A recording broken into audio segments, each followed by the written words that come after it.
जब आप एम्बेसी में या अपने उस काउंटर पे, इंटरव्यू वाले काउंटर में स्पेसिफिकली स्टूडेंट जाता है उन स्टडी वीज़ाज़ के लिए जिसमें इंटरव्यू ज़रूरी है, ये भी हम बाद स्टडी वीज़ाज़ ऐसे हैं कुछ कंट्रीज़ के जिसमें इंटरव्यू ज़रूरी नहीं होता, ये स्पेसिफिकली उन कंट्रीज़ के लिए है जिसमें इंटरव्यू जो है स्टूडेंट को फिज़िकली एम्बेसी या एम्बेसी के किसी एजेंट के पास जाना पड़ता है इंटरव्यू के लिए। ठीक है जी। अब इसमें हम इसे स्टार्ट करेंगे इंट्रोडक्शन से, कि इंट्रोडक्शन में स्पेसिफिकली याद रखें ये वो सारी चीज़ें हैं जो हमने, अगर हम उन्हें है तो ये माइनर पॉइंट्स हैं, लेकिन अगर हम उन्हें याद रखें तो फिर ये इसमें कोई ऐसा इशू नहीं हो सकता कि जो वीज़ा ऑफिसर है वो हमें वीज़ा ना दे। ठीक है।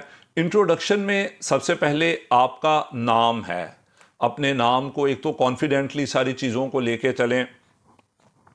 आपका नाम होगा, नाम के बाद याद रखें हम स्टडी वीज़ा के लिए जा रहे हैं, और स्टडी वीज़ा के लिए क्या होगा कि हमने अपनी एजुकेशन, और स्पेसिफिकली अगर हमारा कोई लैंग्वेज टेस्ट है तो हमने उसे एक्सप्लेन करना है।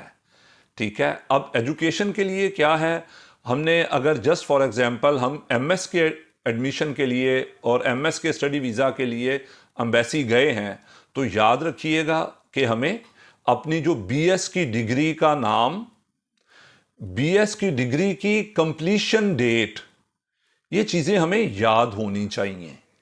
ठीक है। अक्सर व बेशतर यहाँ मैं स्टूडेंट्स के साथ देखता हूँ, स्टूडेंट से पूछते हैं जनाब आपका बैचलर में आपके मार्क्स क्या थे, वो कहता है जी मुझे याद नहीं है। तो काइंडली इतना कैजुअल नहीं होना हमने, हमें अपने, अगर हमारे पास एक डिग्री है मीन्स हमारा 4 साल का बीएस है, तो हमें उस अपने डिग्री की कंप्लीशन डेट और साथ हमें जो है वो उसके अपना सीजीपीए हमें बिल्कुल याद होना चाहिए। ठीक है। सेकंड थिंग, जो आपकी कॉलेज एजुकेशन है जिसे पाकिस्तान में इंटरमीडिएट कहा जाता है, दुनिया में इसे एचएसएससी कहा जाता है। ठीक है। हमें उसकी कंप्लीशन डेट और उसके मार्क्स याद होने चाहिए। सिमिलरली जो हमारा मैट्रिकुलेशन है, हमें उसकी कंप्लीशन डेट और उसके मार्क्स याद होने चाहिए। ये ना हो कि आपसे, और ये वो चीज़ें हैं जो आपके इंट्रो में मौजूद होनी चाहिए। फर्स्ट ऑफ ऑल आपका नाम, सेकंड थिंग आपकी बीएस की एजुकेशन, थर्ड थिंग आपने जो है वो, अगर आपका इंटरमीडिएट साइंसेज में है आप उसे जो है वो हाईलाइट कर सकते हैं।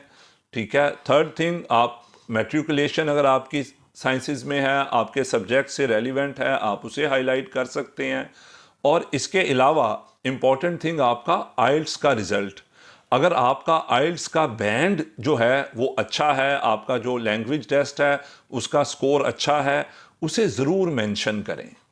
अगर आपकी इन तीनों, आपकी college education, university education, school education में अगर कहीं कोई आपकी पोजीशन है तो काइंडली उस पोजीशन को ज़रूर मेंशन करें, ये बहुत इंपॉर्टेंट चीज़ है।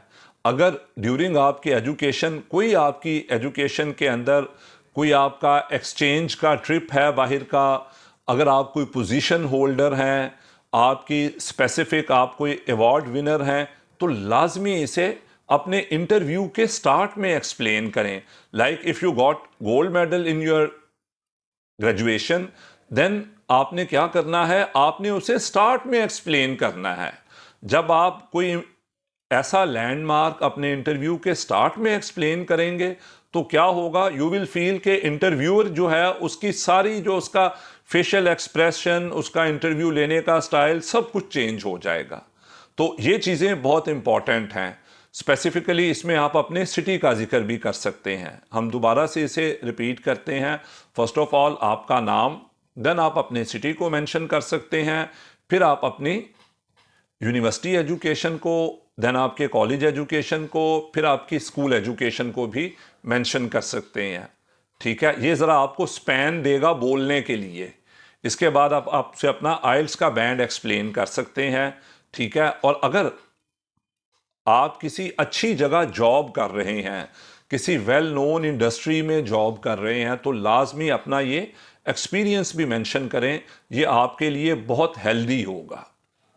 स्पेशली अगर आप जर्मन एम्बेसी में जा रहे हैं तो जर्मन्स जो हैं और जर्मन एम्बेसी भी, जर्मन यूनिवर्सिटीज़ भी ये एक्सपीरियंस लोगों को मींस के आपका लिमिटेड जो प्रॉपर एक स्टूडेंट के लिए एक्सपीरियंस होता है 1 2 3 साल का, उसे लाजमी आप एक्सप्लेन करें, ये आपके लिए बहुत बेहतर होगा।